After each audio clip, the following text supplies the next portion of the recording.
Hello everyone and welcome to another video about the Superstar Shakeup. Last week we talked about Monday Night Raw and the feedback you gave me was more than positive. So today it's going to be the same with 10 picks for SmackDown Live. Let's dive straight into it.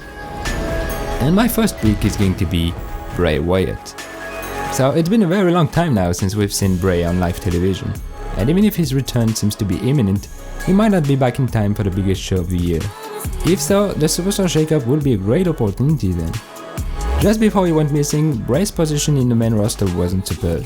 It's pretty clear that WWE doesn't know what to do with Wyatt's personality, and until they don't give him full creative control over his own complex character, it might not change anytime soon. So if he's coming back for the Shakeup, and even if SmackDown will focus more into wrestling instead of talking in few months, I feel like Bray could find his place on SmackDown compared to Raw. Second pick, Drew McIntyre. Drew's future in WWE looks fantastic. Compared to his awkward first run a few years ago, the guy reinvented himself and is now definitely set to dominate. The issue here is that there is a bigger dog in the yard, Roman Reigns. And even if Drew has an opportunity to take him down at WrestleMania, Roman will always be the golden boy, leaving small space for Drew's domination on Raw. I mean, everything is looking okay for him on the Red Show, but if there's one place where the Scottish psychopath will I think get a huge success and finally achieve his destiny, it's gotta be on SmackDown Live. Third pick, the Riott Squad. So the situation with the Riott Squad is a little bit complicated. They already went to SmackDown before moving to Raw during last year's Superstar Shakeup, but nothing really changed. They are kind of stuck in the first gear. I don't honestly feel like one of them will get a championship run anytime soon, especially not on Raw. And I don't see them break up yet. But I believe the SmackDown Women's division is now far more open for them, and even if the only real chance is to get their hands at the Women's Tag Team Championships, and doesn't need to switch brands for that, I think the Riott Squad returning to SmackDown is a better idea than them staying on Raw. Following that, I picked Bobby Roode. It's kinda sad to see someone like Bobby, who had great success around the world or in NXT, but a less than glorious WWE run. He's definitely part of the NXT guys mishandled when called up to the main roster. You know, he went from an interesting heel comeback character to a non-charismatic babyface no one cared about, and even if teaming up with Chad Gable gave us great matches, I think it's time for Bobby to hit the reset button. I mean, the guy is not a young superstar anymore, so I think WWE needs to give him back his NXT personality and move him to SmackDown before he moves on.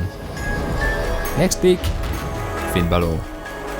I don't really know how to feel about Finn right now. I mean, compared to a lot of his NXT partners, he succeeded and went straight to the Universal Championship when he joined the main roster, had to relinquish the belt the day after because of injury, he then disappeared in the mid-card when he returned, but finally won the Intercontinental Championship and was ready for a great run, only to lose it 20 days after, because WWE might have special plans for him at WrestleMania.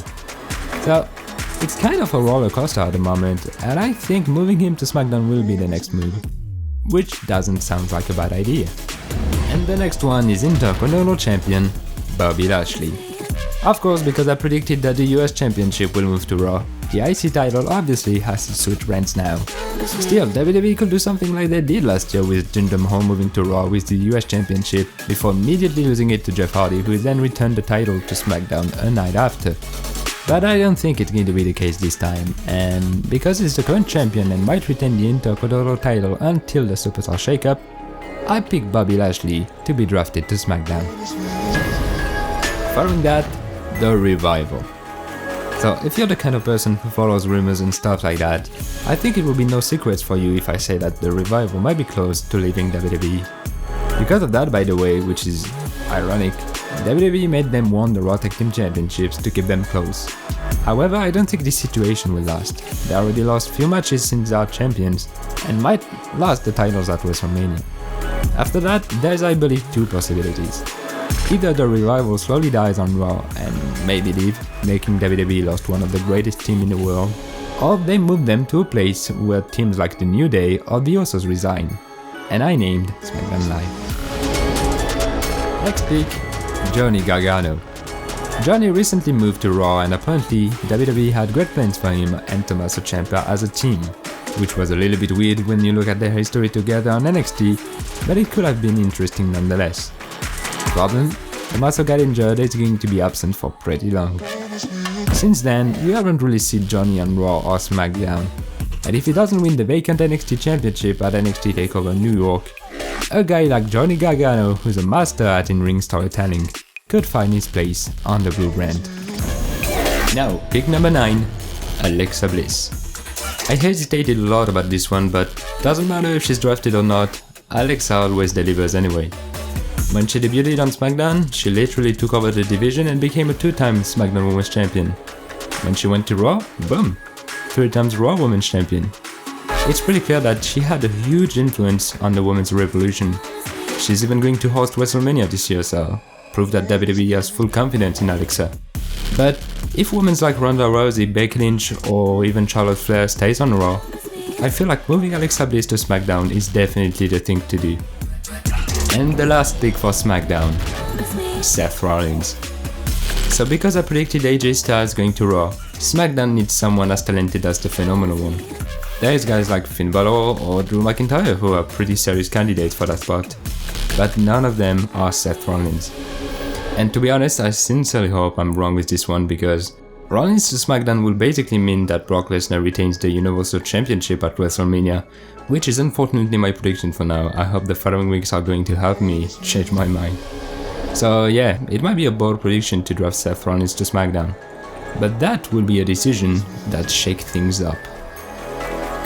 So here it is, this is my 10 picks for SmackDown Live, and if you missed my pick from Raw last week, you can check out the video on my channel. That's gonna be it for this year's Superstar Shakeup. Tell me what you think about all of this and give me your picks down in the comments below. Thanks everyone for watching, I hope you enjoyed. As always, please remember to share, like and subscribe if you want to. Next time it's going to be the big one, the results predictions for WrestleMania. I'll keep you in touch on Facebook, Twitter and Instagram about when I'm going to upload it, either next Sunday or after the last episodes of Raw and SmackDown. I'll see about that. In any case, if you don't wanna miss it, click beside the subscribe button and ring the bell.